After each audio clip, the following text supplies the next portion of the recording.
Ṣẹ̀kẹ̀rẹ̀ lọ bájò, lọ bájò, olúwa mi ò dìde ojó The Ashen Forge.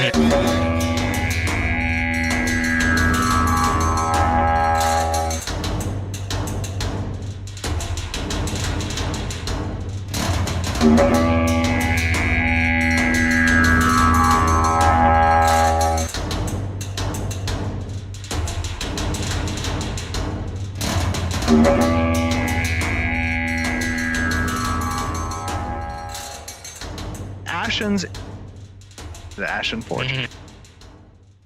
Hello and welcome to the Ashen Forge. I hope that you all can hear me just fine. I am Phantom X, joined as always by Diggs and the legendary Neurotoxin. My computer just tried to shit a brick, so we're late by 20 minutes, but got it fixed. So Yeah. So the call came in at pretty close to 5:30, our usual time. And then after talking for a moment, he says, "You know what? I should probably restart my computer." And then we never saw him again until just a few minutes ago. yeah, So yes. that was a bad choice. So I will have to troubleshoot that later. Please let me know if the audio is. I'm trying to watch audio. I did not have time to do all my normal pre-show rituals. So, because then yeah, computer loaded up and then the mic would not work. So that was an extra 10 minutes. But okay, we're here. I'm done for the night, so y'all can chat. Yeah. What? Well, I mean, we were talking about like real world politics before the show started, and that's definitely not something we're going to talk about here whatsoever. Instead, the 56 tax codes. Does anybody have more information about that?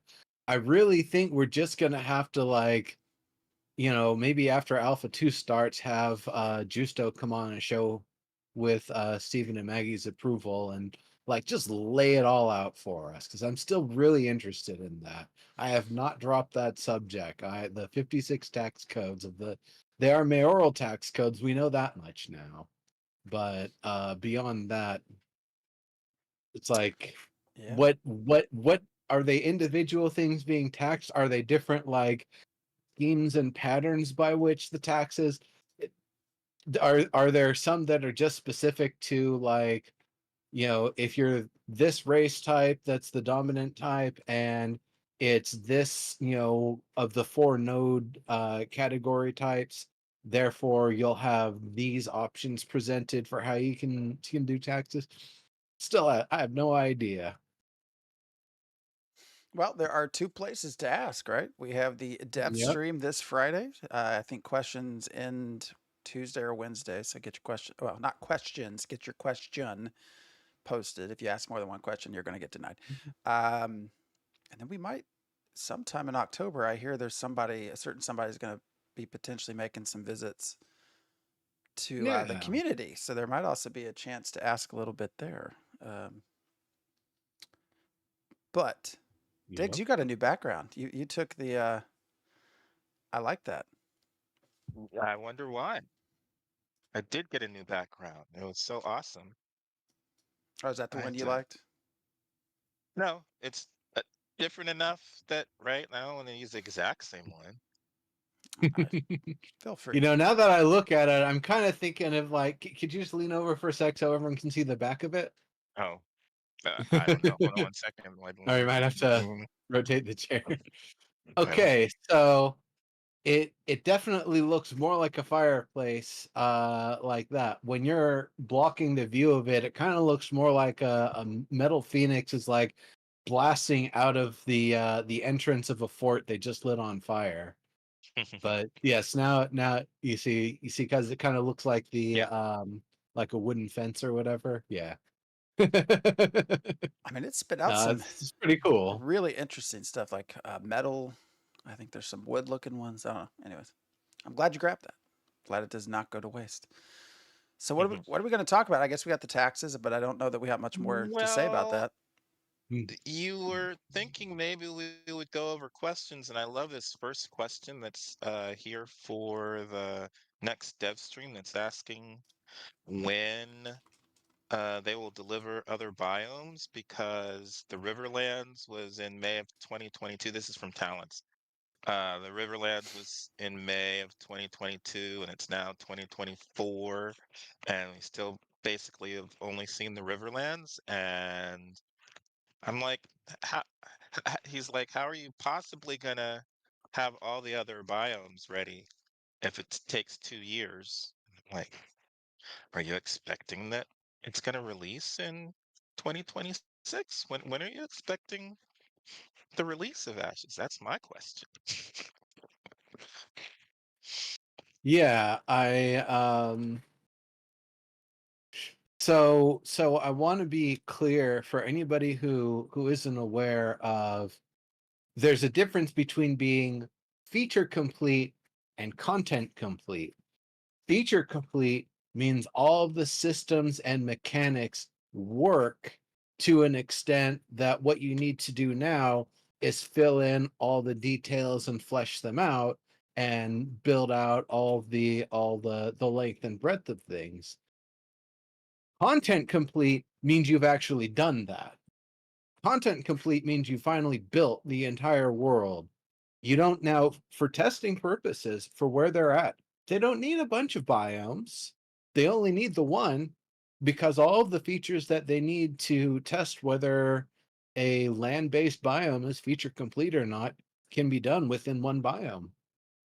It doesn't even have to look this pretty. They could have had it look less pretty, but then I don't think people would have found as much appeal. So, yeah, might as well make it look pretty and have a nice looking place. But that's kind of what the person's talking about here, is the difference between being feature complete and content complete. By the end of Alpha 2, the intent is to be feature complete or damn near close to it.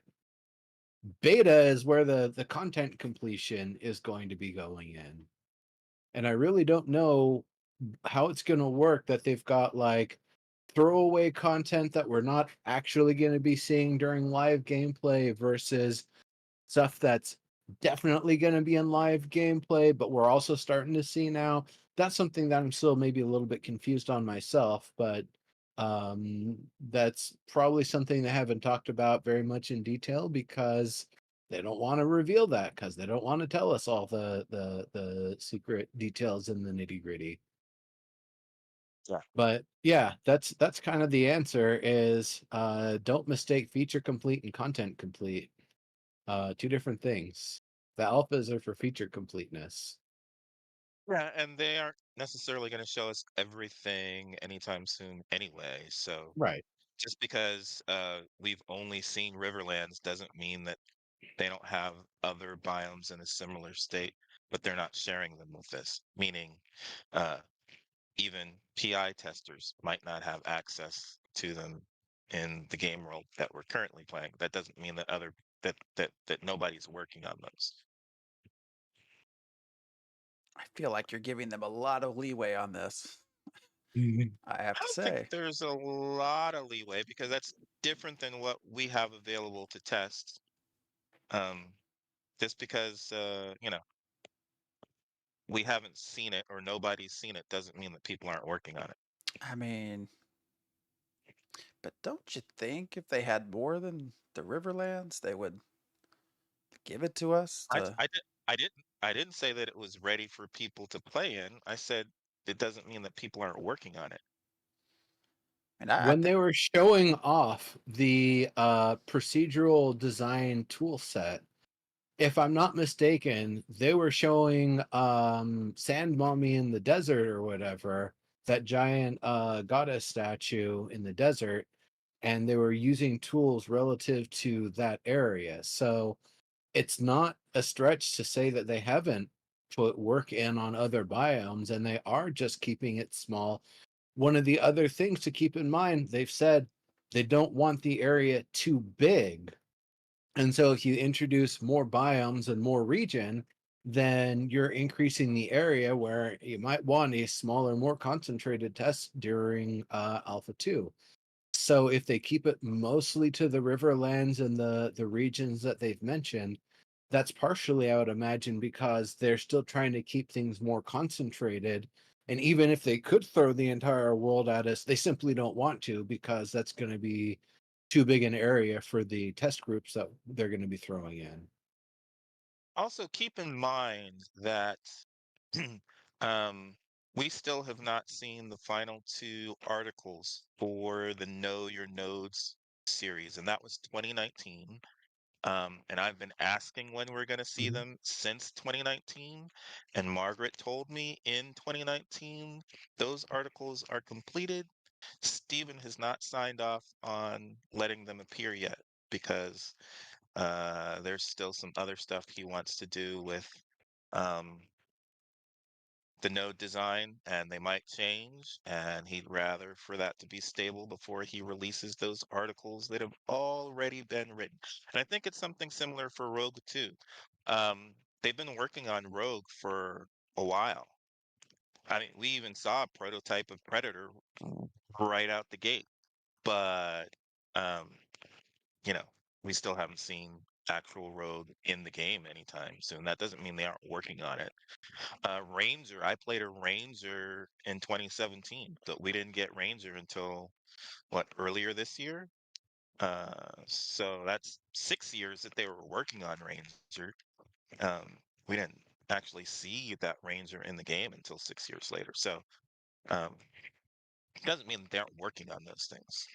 Just not ready for whatever reason for them to put them in the game. Like Dunir. Dunir, I mean, we've even seen Dunir before. Dunir is playable. We've played Dunir before, but it's not ready for Alpha 2 for some reason that I don't know. I mean, it's not ready for Phase 1. I have no idea why it's not ready for Phase 1, but I guess they still have stuff that they want to do with it. So I think it's a fair question. I really do. I didn't say it wasn't a fair question. I just said keep in mind that just because they haven't shown it to us doesn't mean they aren't working on it at all. You know, five biomes out of 20 sometime in Alpha 2 Phase 3, which the soonest is May next year. I think we can all agree that that's probably not going to be the date that Phase 3 happens. Yeah. But at some point within 2 years of Phase 3, because I would think this is going to go a couple of years, to still only have five, I don't know. I just on your roadmap at least. I mean, the road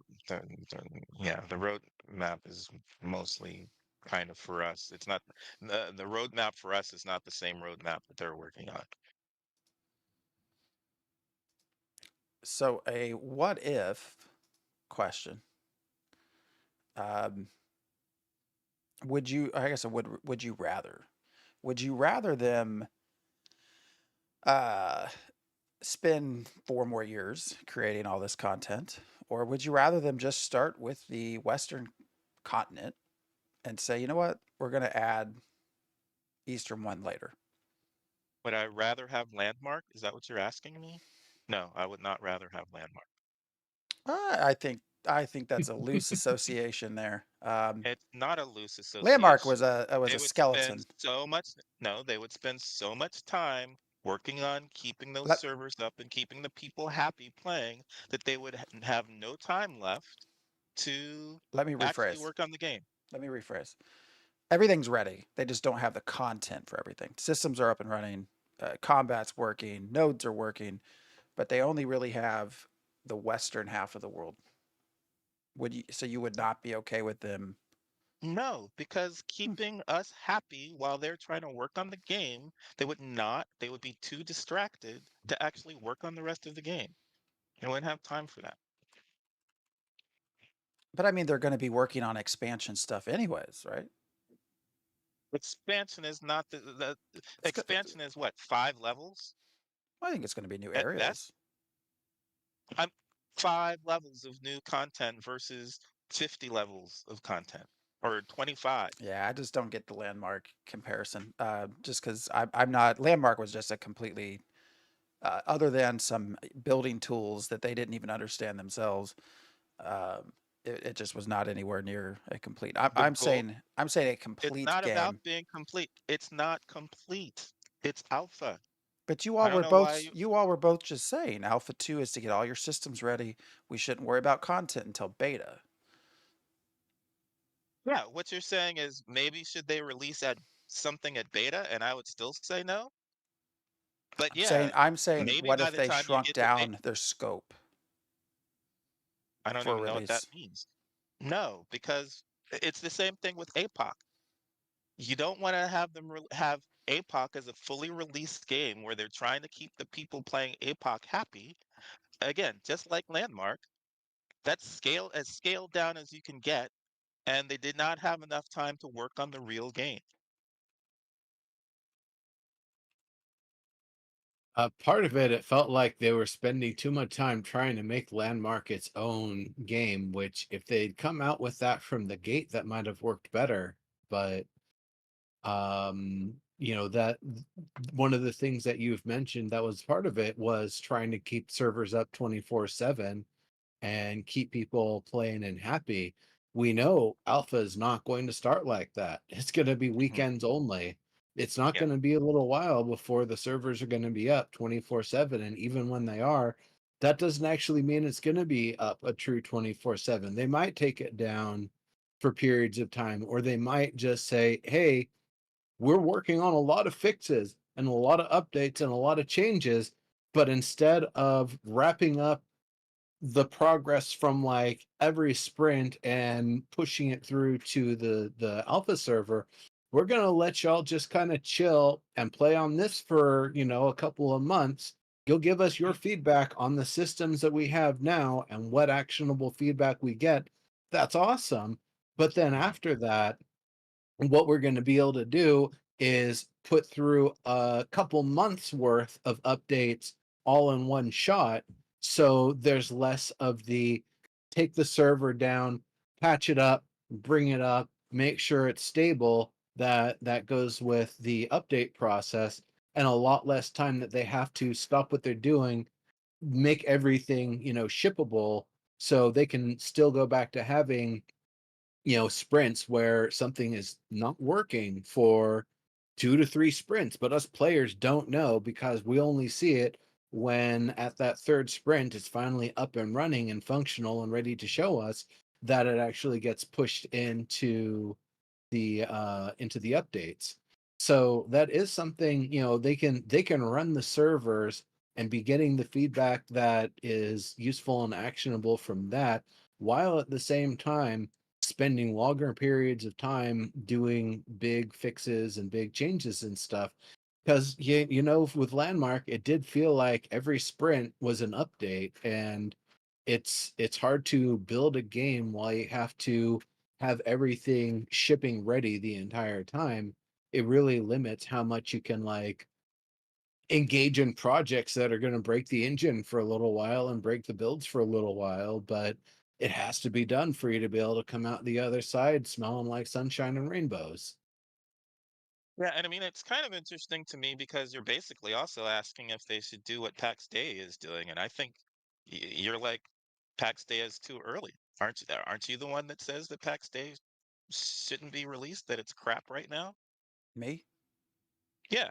No, you're misunderstanding or misrepresenting everything I'm saying. I'm not. PAX Day is not a complete game. Their systems don't work. Their combat doesn't work. What I'm saying is Ashes. Let's say you're 3 years from now. Ashes has everything working. They just don't have the Eastern content. Why? I still don't understand. That is not Landmark. Landmark did not Well, have everything you said, working. well, okay. No, So that's one, what I I, said. wait, no, you didn't say 3 years from now. I don't even So understand. three, 1 year, 2 year, you 3 year. didn't say My thing is, and I say 3 years is a this. lot of time to do a lot I of I development. say That's I this think he about even actually said now. 4 years. I say this about Pantheon too. I don't know. I think Pantheon should just get their systems working, get the game working and fun, and then they can add on zones later. Get the game out, get people interested, add in the content for the zones later. Yeah, Landmark but was by no means a complete game. It did not in have any of their systems in in. PAX Day in just doesn't have all their systems, and the systems they have in are shitty. Mm. These are not comparisons. I'm saying you have Ashes as a complete game, and and functionally working. You just don't I have did all the not hear you content. say 4 years later. I heard you say like now. So no, you'd have to have all the stuff in. Sure, That's what maybe I in said from the 3 or 4. start. They I have didn't hear everything 3 or 4 years. in. They just don't have the Eastern contents.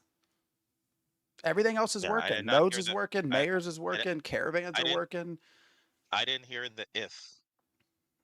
So I'm saying I think that would be a much better. I would rather them do that and add in the then content as an expansion. I s- I still don't exactly know what you mean because sure, 4 years from now they'll have a lot more content. So 4 years from now, maybe But for what that'll be preface 10 or 11 years. That'll be 10 or 11 years of development. So yeah, after 10 or 11 years of development, with maybe what? How much time would be left? 1 year left? well, I think we're given. Well, I don't know. I'd say that, but I suppose if I was going to dwell further into the subject, it would be asking the question of what are the things that are going to take the longest and why to get all of the rest of the content in.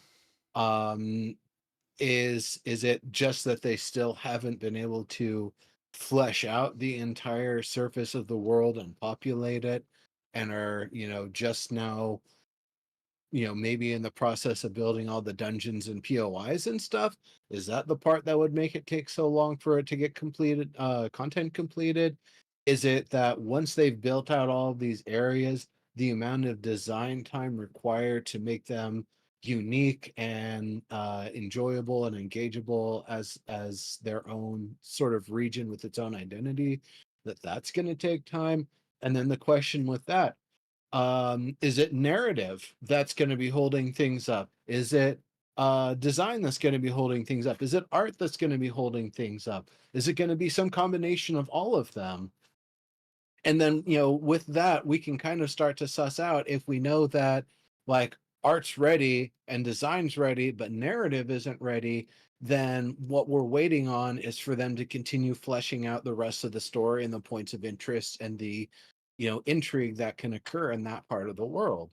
If instead it's that they're going to have everything but all the dungeons and POIs by the end of like beta 1 or whatever, and that's the last thing they need for beta 2 is to get the rest of those points in, that's a lot more feasible. That's a pill I think people could swallow and be like, yeah, I think this game's actually going to ship. uh but it's really hard to tell because we're talking about things that are really really far out. Like, again, I want to kind of go back to the subject of Alpha 2. We're just looking at feature completeness. We're not even looking at content completeness right now. Like that's all that's in scope right now is feature completeness. That's what Alpha is about. Yeah. And I mean, they would have to have augments in. I would want to have Mhm. um all of the races in. I mean, there's a lot of stuff that they want to have in. And in 4 years, sure, maybe they would have all that in. So yeah, after and basically if you're asking like do something like NMS that was pretty much close to complete, they just didn't have absolutely everything, and then over the years they add more and more and more. Um, Lego Fortnite is kind of like that. They had like a minimal release, but they've had a couple of big updates, and the last one, The Lost Isles, I'm like loving being in that game. It was fun before, but The Lost Isles that just dropped last week is like super awesome. Lego Um, Fortnite, I mean, just Fortnite. It literally started as the Unreal Tournament 4 team wanted to make a battle royale style game in Fortnite.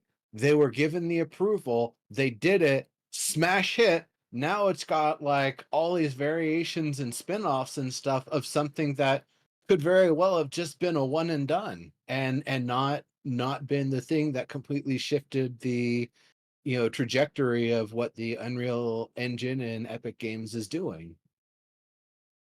I think too, since you mentioned UE4, the other thing that I'd be really concerned about if we're talking 2 to 3 to 4 years later and what would cause delays is when are they going to lock down UE5? Are they going to jump to UE6? I think that's the more years that pass, um, the more enticed they will be to upgrade to the next version of Unreal Engine, and that's going to cause, even though they're going to say, "Oh, these new tools make everything so much faster," um, that change is going to cause some delays, and at some point you have to say, "Hey, we got to lock it down. We're not going to upgrade more because."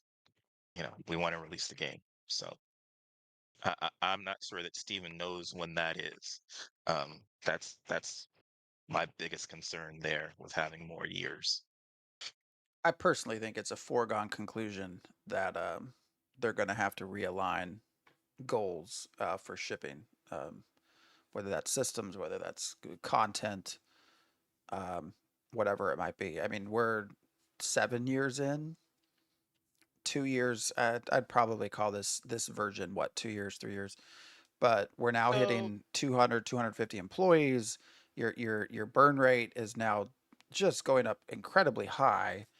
Is it even realistic financially to think that Steven's going to hang back for another 5 years trying to get all of this vision together before he even releases the game? I don't think I don't think that's the case. I think that they eventually get to the end of Alpha 2 Phase 3 and they say, all right, what's not in? And we're just going to have to push that off. And then I think they have a real conversation with their players saying, you know what, we want these things too, but we want to get you the game also. I think that's almost a foregone conclusion that happens. I mean, look at all the things the crucial things that we just have not seen in any sort of live stream or any kind of showcase. I yeah, mean, we've still not and seen those two of the crucial. classes. We've still not seen all the races. We can't even begin to get into augments until we have all of the class or all of the classes in. I mean, we've not seen a fully functioning node. We've seen parts of a node. There's just so much that I think you have to realistically step back and say, you know what, we have big ideas here and we want to pursue those big ideas, but maybe we need to kind of pare back a little bit of what we expect for release. That's just And my what do you opinion. think they're gonna? And what I do you think they're gonna pare back? I have no idea. That would be whatever they would decide makes the most sense. I No, think that obviously, but I don't even know what you're talking about. So give I me think some there's examples systems of. that a great stock market. I don't think you see that at release. I think that is something that they're just going to have to wait and just do later.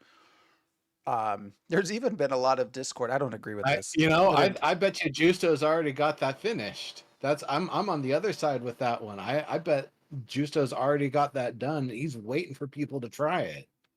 Yeah, why well, would stock market be an issue? we've not heard a thing about it. It's my point there. Like, Yeah, but not that even a word. that's not a. I don't think that's a difficult thing to do. That I don't think that's more difficult than nodes. Monster coins, great example. Great example. Um, I, I mean, there's just a lot that I think is good ideas. I think I Ashes suffers a little bit from Landmark, and what I mean by that is Landmark had or EverQuest Next had really grand ideas, but they I think had too many ideas that they wanted to implement at the same time, and that Well, just is too much. that and also they're using the Forge Light engine, which doesn't seem like it was the greatest engine. Seeing how PlanetSide had to reduce the density that players can see one another just to have a concentrated battle. No, even people would have gotten real pissed off with EverQuest Next when they have a big battle and you can't actually see all the players and NPCs because it's just not able to handle it. So just the engine for one thing was like huge problem, but then the other thing was that they commissioned for intrinsic algorithms to make story bricks. That doesn't mean that it wasn't delivered to them, but what was delivered to them was something that they completely were not able to utilize and implement. And I have no idea who was responsible for that. If the specs they gave were terrible and they didn't know what they were actually asking to have made, or if it was on the other side that IA was like, yes, I can do exactly that, and I'm going to do it in the way that I like and that makes sense to me, but that in terms of the specs and the scope, well, you guys are going to have to build your own tools to be able to hook this stuff up and make it work. I mean, of course you were always going to have to do that. Like that's the part I don't know. I'm not going to try to point fingers and lay blame because I don't know. I know they delivered something that they couldn't use, and something that was supposed to be the cornerstone of the technology that would have helped them go from Landmark to EverQuest Next was absolutely not able to be used effectively, dead on arrival. And had they been building it themselves from scratch, they may have actually been able to get going with it. Still wouldn't fix the server or netcode issues that the engine itself had, but maybe they would have been able to kind of do more with that. It felt like PlanetSide 2 was like their, after it came out with not a lot of fanfare and not a lot of just global adoption from the first person shooter players, that it was just kind of on life support for a little while. It was only the year before Columbus Nova bought them out and made them Daybreak that PlanetSide 2 was actually a profitable game again. So, that's that engine was probably not getting a lot of love during its development. Same one they used for H1Z1 or Z1, if that's the way you pronounce it. Um, we didn't actually have the density of players to even see that problem, so they were able to get out of it, but kind of in a cheap way. So there was a lot of things going wrong. One of the things that's so nice about this is the fact that they're actually using a professional game engine that they've been able to modify for their purposes to really make a lot of significant improvements and potentially be able to support the numbers that they're actually looking for in a meaningful way. That's exciting. But that's one of the things, kind of comparing one product with the other, that they haven't been supporting APOC this entire time in the background while trying to make Ashes. That was a one and done, and it's like a no looking back sort of thing, especially when they went from Unreal 4 to 5. The amount of time it would take just to port APOC over and make it playable would not be worth their time and effort. Yeah. um so it's in some ways comparing apples to oranges a little bit, because the situation at SOE and the way things went with Landmark and EverQuest Next, yes, there's some comparable similarities, but there's a lot that just on the core tech level and who they were trusting to do what for certain things, it just didn't work out and potentially was never going to work out. Oh, I mean, I think what Phantom is trying to say there maybe is that, Nodes is very ambitious, and who knows how far they will get with that. It seems like it's been more difficult to implement than anticipated. But you have to have it because that's the thing that really makes Ashes stick out. And if that's not there, you might as well be playing something else. Kind of the same thing, I think, with augments and the 64 classes.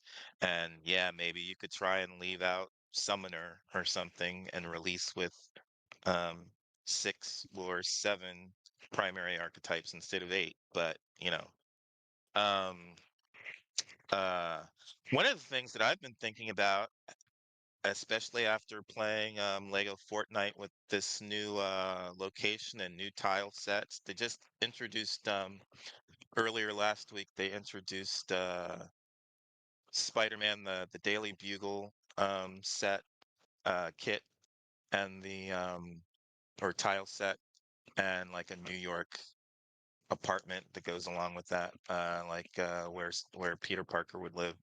Um, it makes me think about housing because I just wonder about if the housing that was designed and they thought they were going to implement for Ashes of Creation in 2017 is going to stack up well next to the housing that's available in MMOs these days. Not even just MMORPGs, but MMOs in general. Because I didn't really think of myself as a builder in landmark.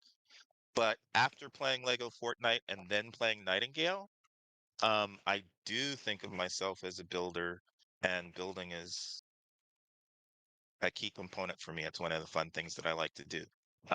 So I do wonder, uh, as the years progress, um, are they going to be able to stack up feature wise against what other games are doing? And that's the other thing, is that even especially when you talk about leaving stuff out, is before 2020, I was not playing World of Warcraft. I had no interest in playing World of Warcraft. Um, I don't think I had any real games that I was interested in. So, Ashes of Creation was going to be like the savior of MMORPGs. And if that didn't work for me, I was probably going to be done. But as of 2024, I got 5 games I'm trying to play all at once, and I don't have time. I can only play one at a time. Right now, I'm focused on Lego Fortnite. I still got to finish up the last No Man's Sky update. Uh, World of Warcraft and Nightingale just had updates a couple of weeks ago that I need to jump back into. Um, there's too much stuff for me to play already. Uh, and I expect there to be a couple of more games on the horizon. So that's the other kind of issue with releasing but not having a bunch of features in, is how many people are going to be so excited to play. I don't know what it's going to be. The PvP game? Maybe. Remind me again, because I want to make sure I'm not crossing my wires here. They intended to have functional furniture that has attributes that grant bonuses or improve a trade that you're going to be working on at home or things like that. Not just, I can have a crafting station in my apartment or whatever. I wonder how much of that they're still even planning on doing. If you have a cozy couch in your home and you stay at your home, if that's how you get rested XP, or the quality and magnitude of your rested XP or something like that. That's one of those other things with the housing and decor system that I'm very curious about. How much of it has deep, heavy, important systems to it, and how much of it is just to make the place look the way that you want to. And if there's room for both, that if you'll be able to have, the bed that gives you the attribute you want, but either through cosmetics changing it to look like the one that you want it to look like, or just being able to redo some of the surfaces in such a way so it looks more fitting to the themes and stuff that you've got. That's a little bit of the stuff that I'm also wondering about, with things like, furniture in your housing. Since you brought it up, it's a system they can go real hard on and people could be real happy with it. It could just as easily be a system that they're like, you know what, we're just going to leave that for 1.1. I had Oh, said it in chat earlier, in terms of, if I had to make a decision to cut things to get the game out the door, the first thing I would cut is islands and the Megalodon bosses and roll those out as an expansion. Not that people shouldn't be allowed to use the boats and do a little bit on the open seas and have like a few POIs, but try to make more of that in between the continents and focus more on that area, and the stuff outside, east of the eastern and west of the western, north of the north and south of the south. That's where you use more of your expansions to really add more content, add more to the world, for people that are, top level go-getter enthusiasts, try hard if you like that term, hardcore if you like that term. The people that have not necessarily conquered the lands themselves, but they've done enough on land that they're now willing to take it to the open seas. Yeah, and I mean, isn't stock market stretch goal? I think stock market was a stretch goal, wasn't it? yeah, yeah. It was stretch That goal. sounds right. Yeah.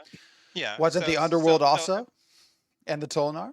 They were stretch goals. Yeah, yeah. So you could leave the stretch goals out. That's fine.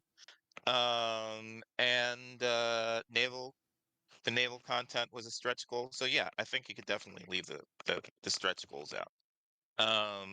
And save those for later. I don't think. Well, there are a vocal minority of Tolnar, I think. So I don't know what the Tolnar would think about not being able to play.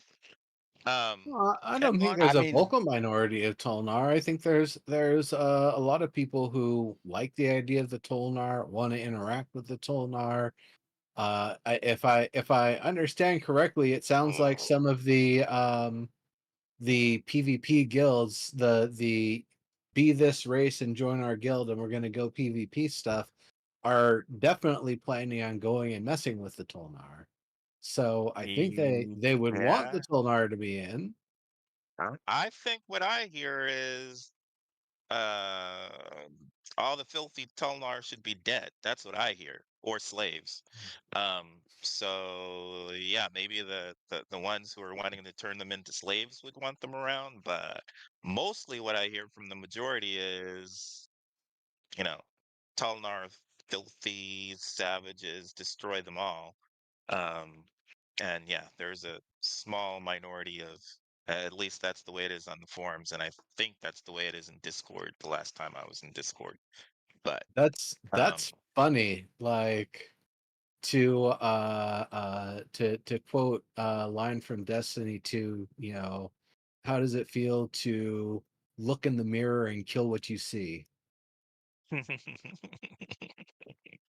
mhm, yeah, I don't know how well it would mhm, go with them if they ever did leave out the Tolnar. I don't know. I'm saying, but you know, yeah, That'd be tricky. stretch goals are kind of one thing, and of course, people would be upset just like they were with No Man's Sky. But again, You promised. at this point of the Tolnar, we have seen a toe, right? We saw Well, and faces. again, You did you see it's a in-game faces or did you see artist drawn I faces? believe we've so seen concept art faces. Yes. Yes. so Tolnar is a stretch goal, so I'm not surprised that you're not going to see them. Nakua is more problematic to me than Tolnar because Nakua are not a stretch goal. So yeah, if you're talking about leaving stuff out, and even Monster Coin events, yeah, I could see that being left out. I don't think you have tons of people who uh, were excited for this new MMORPG because they had this exciting new feature, Monster Coin events. I don't think that It was exists a other super places major draw. anyways. Lord of the Um, Rings Online has that already. So just saying. Um, so yeah, I mean, there's some stuff if you're talking. I mean, it's not impossible to. Not like they have to have 100% in. There's some stuff that they could possibly, again, kind of like No Man's Sky.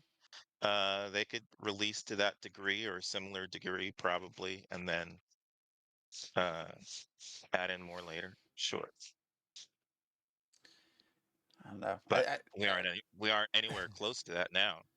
I was on a Jamie Chaos Tangents had a was it Friday? Friday, a tank showcase or a tank Mm-hmm. conversation, and I was on Mm-hmm. there with him and Nice and Royer. Mm. And I have to say, I think the interestingly enough, because the tank, when you talk to people who played it in Node Wars, they said the tank probably felt the best as far as the classes at the time. I think the tank's going What to does get a that mean? rework. Yeah. It, What do you mean by they best? felt they, well, like a great the flip side to that, people who played fighters really felt like they didn't know what their role was. Are they frontline? Are they backline? Because if they were frontline, they were very squishy. Like so, it was hard to know how you fit in, versus tanks Yeah. that felt they kind of had a pretty clear place. But I think that's and I think we're going to see that with a lot of classes. Things are just going to change over time. But it was actually a really fun discussion Oh, about tanks. Um, all three yeah, of but I them mean, primarily tank. I've rated tanks in the past, but I feel like I know what a tank is. I know what a mage is. I know what a rogue is. Well, Rory, I don't know what a fighter is. I have an idea of what a cleric is. Yeah, I have no clue of what about a fighter would make me feel, yes, I'm a fighter. I don't know what that would be well, I was as different than a tank. more referencing If I tanks. understand correctly, they're sword vampires. Yeah, No, I mean, DPS. what I'm saying is I've seen what the skill tree is, but I'm saying when I'm gonna go into a play an RPG, um, e- I have an idea from playing MMORPGs what a tank is in an MMORPG. I don't know what a fighter is supposed to be. When I play a druid, there's certain abilities that I'm waiting for, and I feel like, yes, okay, now that I have this ability, mobility, and transformations, I feel like a druid after I've gotten, these core abilities. But I don't know what that would be for a fighter separate from a tank. So, I mean, I, I'm not surprised that people play a fighter and are like, yeah, I don't know what this is supposed to be. I guess it's supposed to be close to a warrior in World of Warcraft, maybe, but I think of like a Diablo 2 barbarian where it's like a leap slam entrance and then spin to win the rest of the time. And okay. that's what it is. You're going in, you're going straight to the front lines, you're just dealing massive damage. The why I said sword vampires because there's a lot of the bleed and health regeneration on Mm, damage dealt. So the intent is that your goal is to go forward and mix things up. You're probably jumping towards the back line to attack their healers, while other people are supporting you from a distance closer to the front line. So that's a little bit more of what I expect the role of a fighter to be. Um, I expect it's going to be a very high risk, high reward sort of role that if you know how to do it well and you know when and how to get out, you can stay alive and sustain during a fight. But a lot of people early on are going to just launch themselves in and get ruined and then be the one that the clerics are picking up off the ground all the time. It's um it's an interesting sort of thing. And yeah, with it's a funny one to think about since there isn't a tank in Dungeons of Dragons. Did I say Dungeons of Dragons? Dungeons and mhm, Dragons. mhm, Um there isn't a tank, but it's basically anybody who can get their AC over like 20 and hang in the front lines with a lot of hit points is what constitutes a tank. Oftentimes it's a fighter or a paladin, sometimes it's a barbarian. yeah. But uh rarely it's a monk.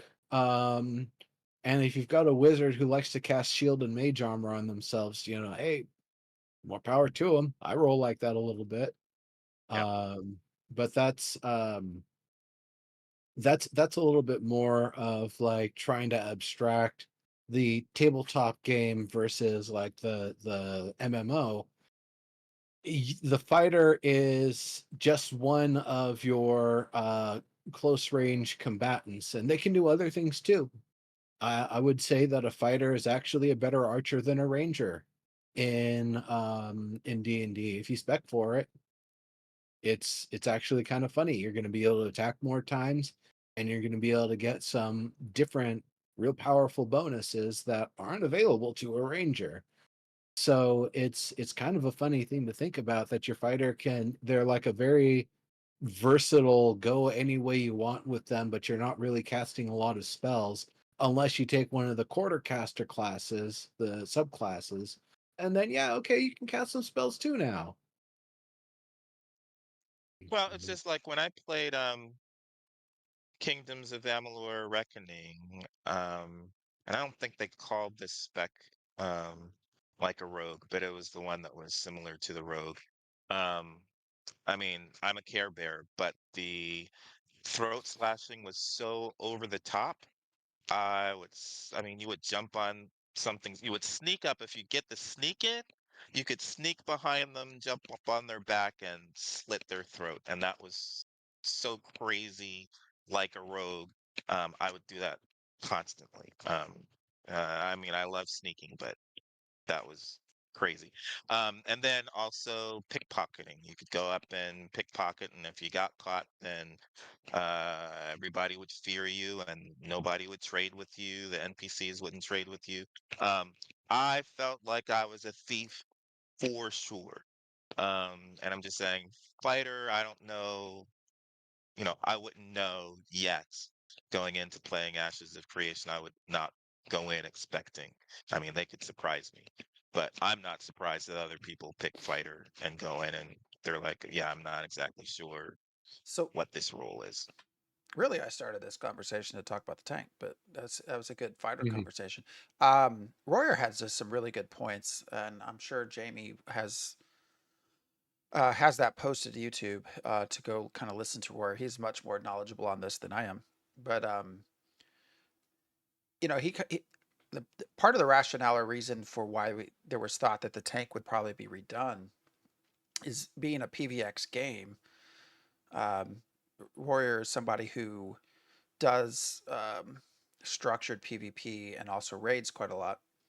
And he's just point blank says, any and I think this is correct, is any organized PvP group which will exist in a PVX game, you don't go after the tank. The tank is useless in that scenario. Um, the tank is always the last one to die because they're the last one to get focused down. And so the idea there is, well, if this is a PVX game, what else? What can we do to actually make the tank feel useful outside of just the PVE content? Because right now there's nothing. There's some cool stuff. The wall I think will be 100% usable in PvP. That got me killed a couple of times in No Wars. Um, and then also kind of how they've decided to do uh, the not threat but the taunt in a PvP setting is a interesting uh, use outside of PvE. But there it was a very good conversation just about how boring essentially that class might end up because of the PVX nature. But then also just it was a really good conversation about the different varieties of tanks that exist in other games. We focused on a lot of other games. A great example is World of Warcraft and how your bear tanks, your paladin tanks, your prot warriors, they all play incredibly different. They all feel incredibly different, but they all play that role of tank. And I don't think a lot of people are necessarily sold that having these secondary augments are really going to feel that way. Um, if it's just I add a mage secondary and now my charge becomes more of a blink, like does that actually feel like a very different class? I don't know, it was a very interesting conversation to have. I mean, But if that's all it does, then no. But that's not all it does. we don't If know you that. only get one, we know it. That's not. We know that that is not all Well, that it does. That's you know that's one one thing. augment. But yeah, but that's still, That's my point. and as an augment example, that's a pretty weak one. Okay, Because I said the same I thing don't about know why. rangers. Like if you're a ranger and you take a mage secondary, all of a sudden are you shooting fire arrows instead of regular arrows? Like, I mean, where I come from in Uh, EverQuest, you should be shooting fire, cold, and nature stuff anyways as a ranger. So I don't know. It's and I think because I'm pretty sure the bard has some ice abilities too. So yeah, um, it that's not limited to mage. Elemental damage is not limited to mage. But I don't know why you're like taking the weakest and then using that to be the quintessential what else do you think um it would be? example. Huh? What other examples do you think would exist added to a tank? You add a bard to a tank. What would you envision that they would do? They should Dance. have some buffs and debuffs. You should look at any of the abilities that they have, and augment is going to let you do a little bit of that, just not as powerful. Because there was also another conversation, and all of this is obviously theoretical until you actually have the two other remaining classes that we've not seen showcased yet. Um, is it? is the 64 class thing going to work, or should it be that they look at 12 to 16 dedicated classes instead of 64 flavors? Yeah, we talked about that last time, Yep. but it's not 64 flavors. It's root classes and 64 subclasses if we're using D&D terminology. It's I not 64 classes. I'm going to go with the idea that there's not 64 but 8 and 56. And what I What do you mean mean by that? is Yeah. there's your primary archetypes. They are in and of themselves their own thing up to the, halfway to max level point where the secondary archetype is offered to you. And so what the secondary archetype offers is going to be a similar set of bonuses and features, but applied differently to the primary archetypes to give you a different sort of combination, different sort of set of things. So if you go fighter, for example, the things that a fighter would get to augment them, if they were a different archetype, they're getting even more and even harder for a fighter. It's taking what they already had and adding an extra, basically kicking it up an extra notch. But if they swap in with something else and go with like a I would say main is definitely different than your level 1 to 25 experience. It is a different sort of character entirely. So going back to that, it's that your, let's say mage abilities allow you to choose an element that all of your abilities now have woven into them in some way. So your heals will now grant, let's say you've got fire selected, your heals will grant temporary fire resistance, or maybe put a fire ward that if you hit this person I just healed, a flame is going to leap off and hit you. So you might not want to do that.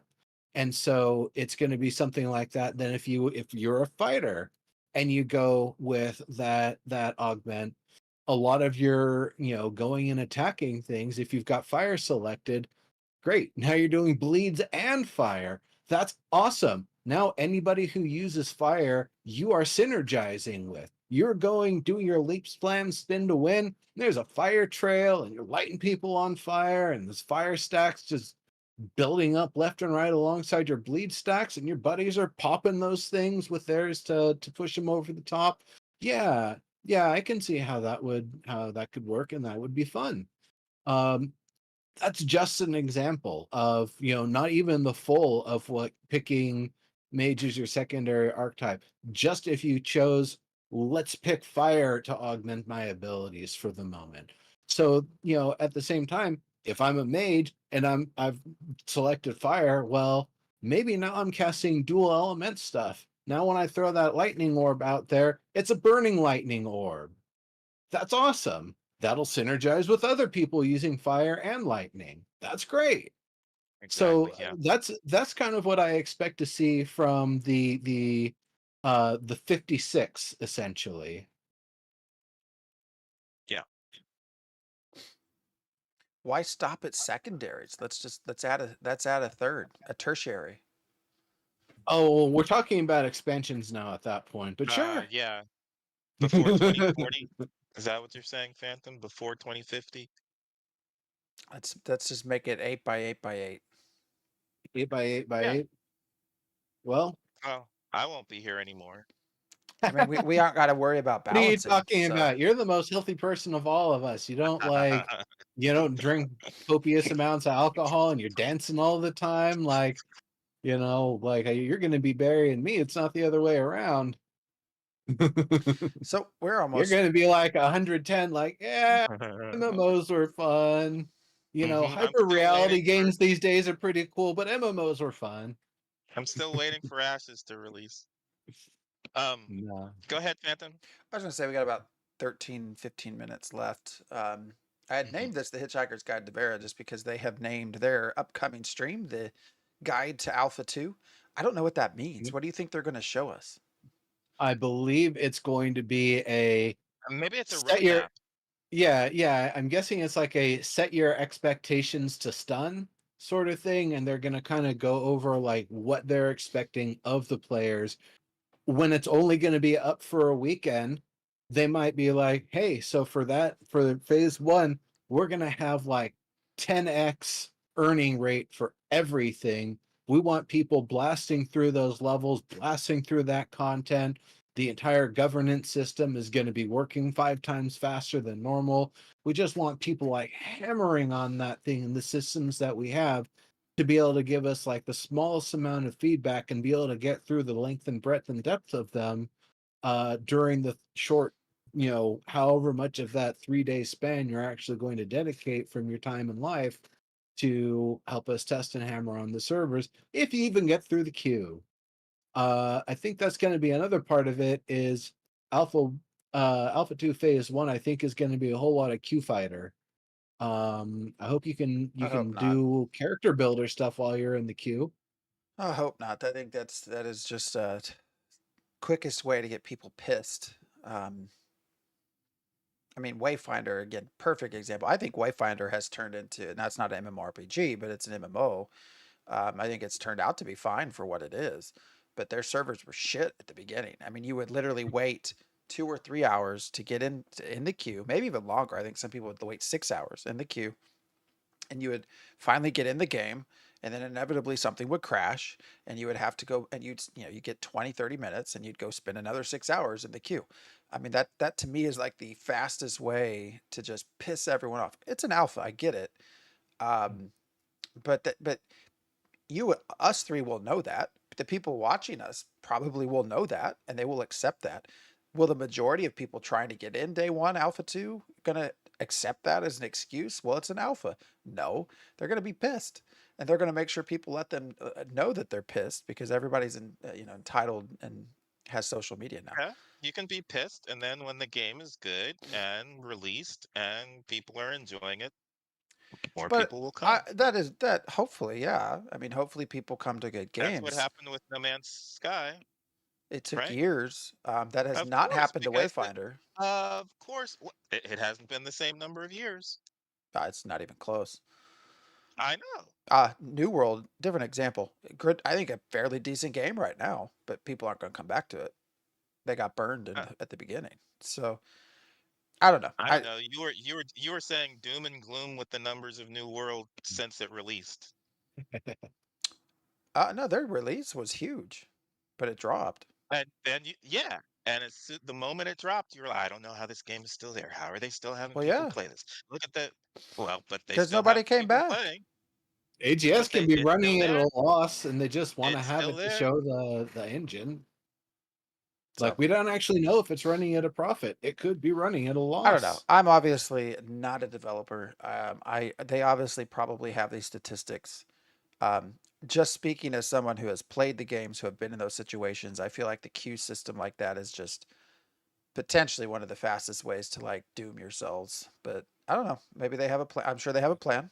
But With Wayfinder and the way you described it, it makes me wonder if maybe as a revolutionary system, maybe not right now, but something to consider later, the ability for a player to reserve a time slot. I know I'm going to be playing during these 2 or 3 hours.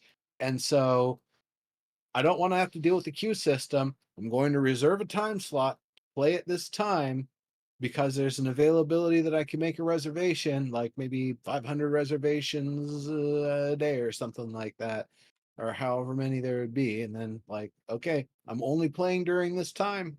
Then, as soon as it, gets close to the end of that time slot, it gives me a timer. It tells me, hey, friendo, servers are still full. Queue still has a lot of people trying to get in. So you're going to want to wrap up your session because in about 15 minutes, this client is going to get kicked out. I don't know how you can be an MMO fan and Mhm. expect the first 3 weeks of launching into the game to be smooth and comfortable. Cause I've You're been right. That's not how they do it. It won't That's be. never how it's been. yeah, It won't be. especially not in the last 10 years. In the No, last no. 10 years, there's no way you're getting it. It's gonna suck. It won't be. But I think it's I think when you also have a queue that you're waiting 6 hours to get in and crash after 20 minutes, that's where I, people will get I'm saying, pissed. why are you trying to play the first 3 weeks? You should not be trying to play an MMO the first 3 weeks They're if trying to you've test it. what I'm saying. I'm If not you're the taking kind of vacation. person, so, yeah, if you're the kind of person who is gonna be pissed at launches feeling like crap for an MMO, what, why are you playing an MMO? Because it's gonna be the first 3 weeks, because it's gonna be crap. But then you have the Anybody added who follows problem. MMOs You know have that. you have the I mean, added you can't problem not with know the that. only being up over the weekend too. So I mean that just compounds it. The first 3 weeks of any Oh, MMO it's gonna launch be, is gonna be crap. yeah. We'll And it see doesn't if matter and everybody's gonna say, shouldn't the devs know? Why didn't the devs plan? They've been saying the same thing for 10 years. so you think they're going to show us sort of a guide of just what you're going to do as a tester. What you're going to do, what you're expected to do, what they hope and want you to do, how they've modified the server rules for testability rather than having it be like you're playing on day one. Yeah, I expect a lot of that and a lot of like temper your expectations. I'm hoping, hoping, and any devs watching this are maybe on board with this if they themselves don't know. I'm hoping there is an in-game bug reporting tool that we're able to use that they're going to show us and tell us how to use, because I tell you, I did a 1 week crash course at THQ before they hired me on for illegal overtime and then dumped me 2.5 months later. That I learned how to do it the old-fashioned way. You give a simple name for the bug. You give a ballpark for the priority of it and the severity of it, or if you've been told to leave that to your lead, you leave it to your leads.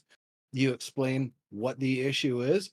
You explain the simplest steps to get to that issue and demonstrate it, the platform and the hardware specs and everything that you had to happen on.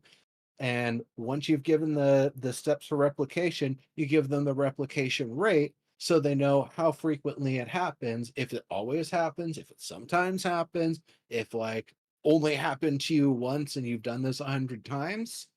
Um, that's the stuff that is the difference between effectively a million gamers with typewriters trying to write the entire Jira backlog versus players being able to home in on specific issues and get really more actionable feedback that they can work on potentially almost immediately. And I I believe have they not said realized. recently that they love screenshots and they love short clips, but I might be crossing my wires with a different thing that I was testing on recently. Um, 30XX. Love that game. Just had a new release. The head honcho sent me a DLC code because I'm in the Super Friends group, so I was able to kind of test it out and give some feedback. And golly, was that a lot of fun. I got to tell you, if you actually enjoy testing games and watching them grow and progress and how your feedback changes things, you might actually enjoy the alpha process. I know I do, especially small indie games that I can have that one deliver that one little message that resonates with the leads that makes them do a change, completely changes the trajectory of the way the game works and is played. And then I know I'm not going to be putting that down on a resume, but in interviews or like talking about things like, yeah, I'm kind of the reason why they got the ball rolling with this, that, and the other. And it feels good because it worked out real well. So, that's a lot of what I'm kind of hoping that this roadmap is basically, or the not roadmap, the guide map Guideline. is Hmm. guidelines, how to test, how to enjoy testing. There was a whole long forum thread about how uh they're it's about marketing, like it's false marketing the way they've been showing these live streams because they only show the best. They don't show any of the bugs. And I had not realized this is the last dev stream before we jump into phase one. Because phase one starts on the 25th. I mean, maybe they'll do something the day before the 25th or a couple of days before the 25th, but I mean, um, it's supposed to be the last. I mean, it should be like on the 30th or the 27th or something like that, I would think. But yeah, I guess there are people who are kind of hoping that Nero kind of touched on it, temper your expectations. But maybe they'll be like, hey, when you go in, it might not even be as polished as our live streams. Look, maybe we'll get a little bit of that. All right. Well, we are about at our end. I don't know if there's anything else y'all want to go over tonight. I guess next Sunday we will get to go over whatever the guide is. Yeah, I'm eager to talk about that and interested in seeing which questions they're gonna answer. Um, I believe I asked something about if they're planning to give any commendations or reward for people who are effective testers.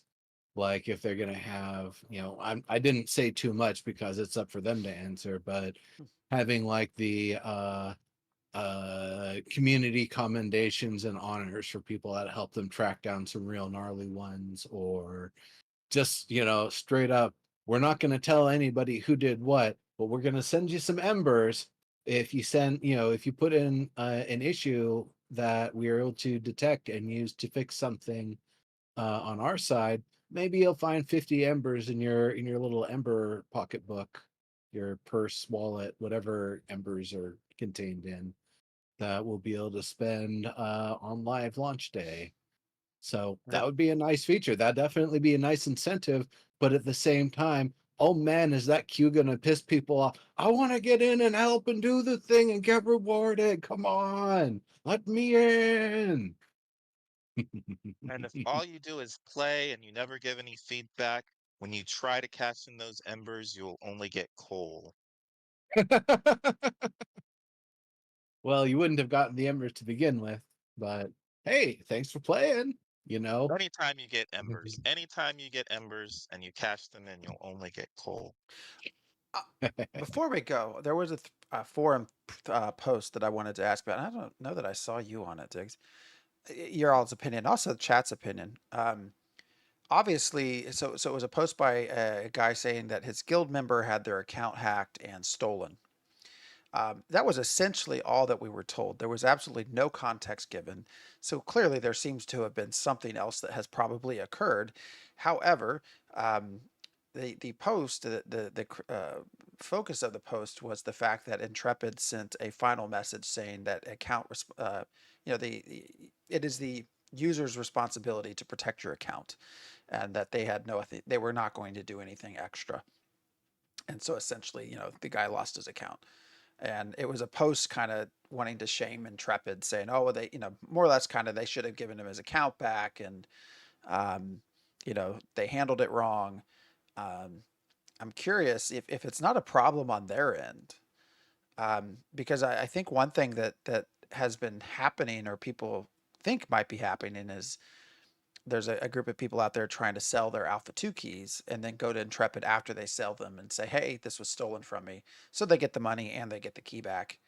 Um, but do you think do you think they have a responsibility to restore someone else's account if it wasn't their fault? I would say that completely falls into the legal documents that we signed or agreed to in order to engage in creating an account and having access to it. Hey, I've said this on previous episodes before, everybody, but if I'm the first person you've ever heard say this, hey, don't shoot the messenger. I'm just telling you the truth. You don't own your Ashes account. You don't own any account for any MMO you've ever played ever, or any online account for a service game ever. They own that account. You pay a license fee or otherwise to access it at their discretion, at their decision. And so technically, Intrepid actually owns that account. It doesn't matter who paid the money and who created the account itself. That's only the person who has access to it. And if that access has been violated, well, that sucks. And I would like to see Intrepid maybe investigate things, or maybe they give more of a reason, but it could just as very well be that they did simple IP and login checks and they're able to see Sacre Blue, this account was being accessed, in this country, and then all of a sudden it started being accessed with a different password in this country, and now the person from the first country is saying, hey, this account of mine is no longer available. I can see how they would immediately think it's foul play and that somebody tried to sell their account and get it back.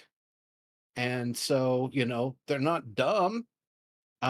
Steven definitely knows a lot about angle shooting and bending the rules in MMOs. He's done it himself as a player. So I don't think they're, fools to the idea that this might have been a sold account, or otherwise that, it could just be that there's other terms and conditions and such that, based on the situation and based on the amount of lawyers and stuff that they have right now, they just decided we're not dealing with this right now. If you get your account stolen before the game's even playable, like, sorry, that could have happened at any time. That's not our fault.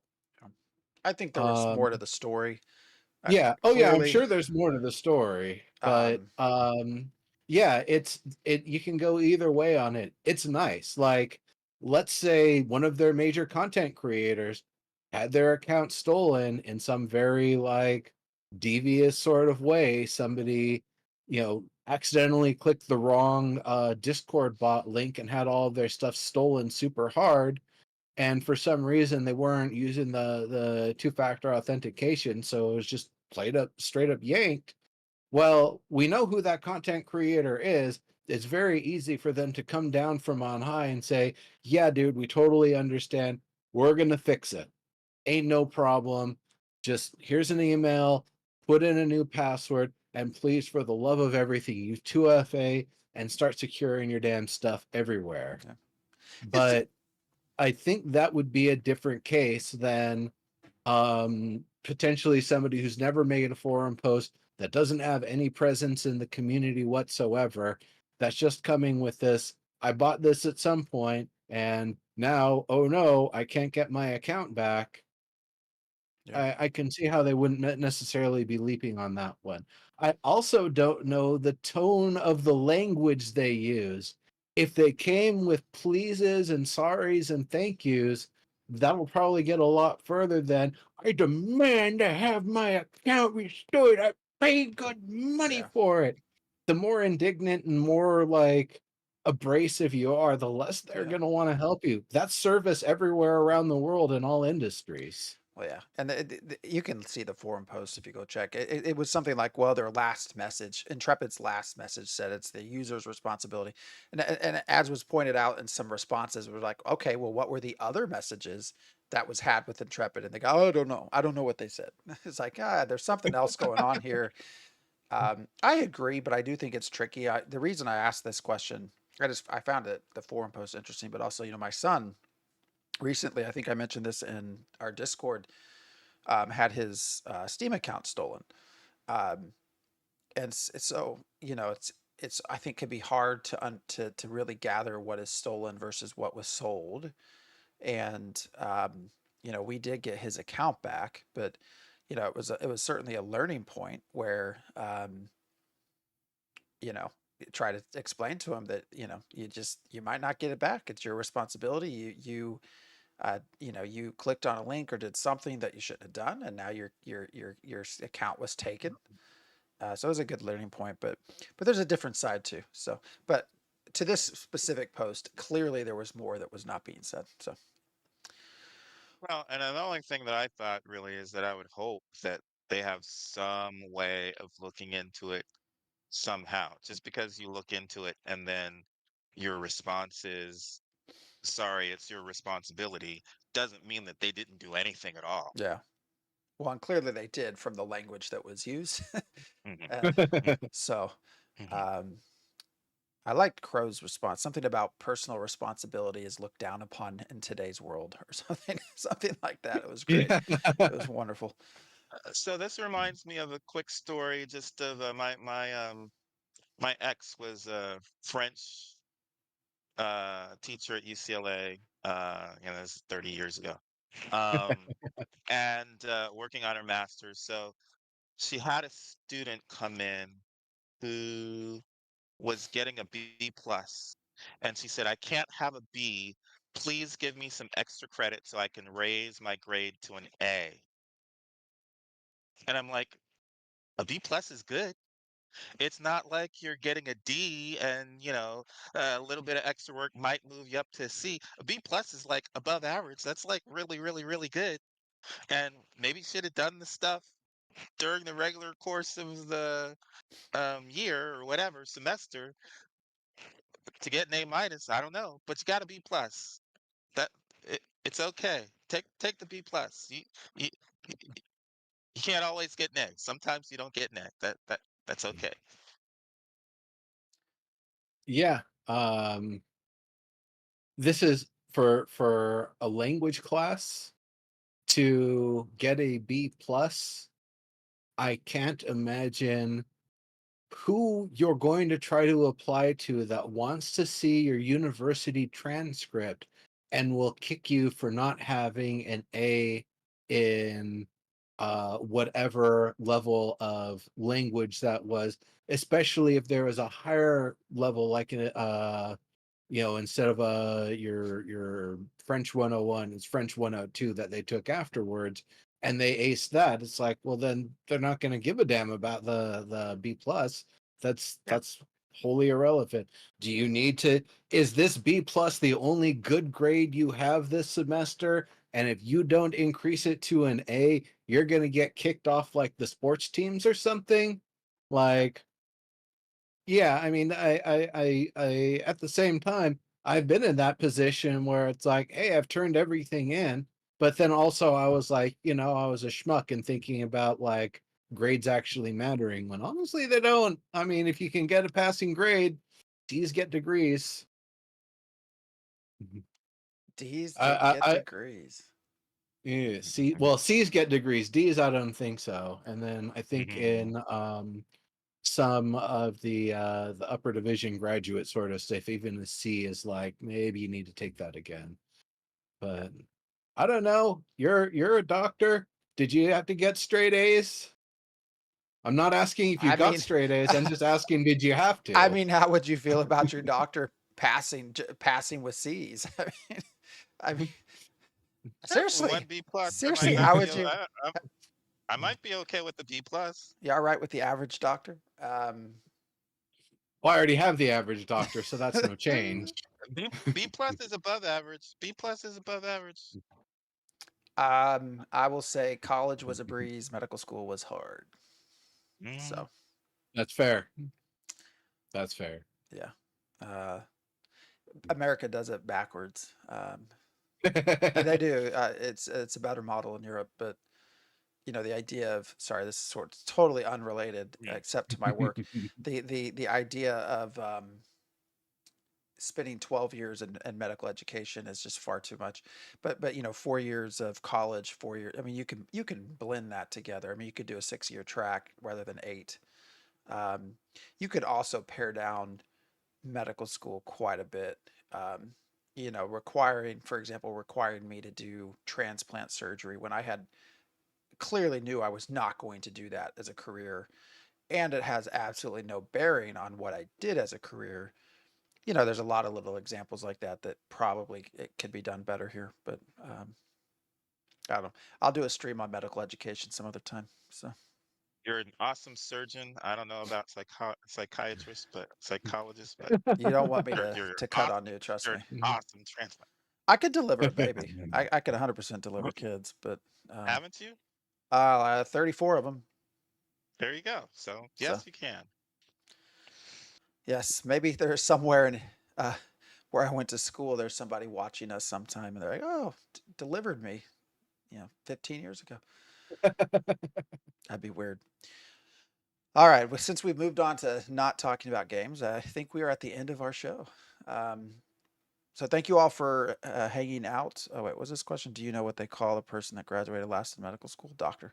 That is true. Yeah. That is very true. Well, I will quit going on that path, but Fair enough. yeah. It looks like Pocket's art is actually Yep. streaming, so I would imagine it's going to be a fun place to take the party here. That is right. We will be rating Pocket's art. So we will be back next Sunday talking about this next stream. And as always, join us in Discord if you want to have some chats. And thanks for watching. We will see you in a week. So yeah.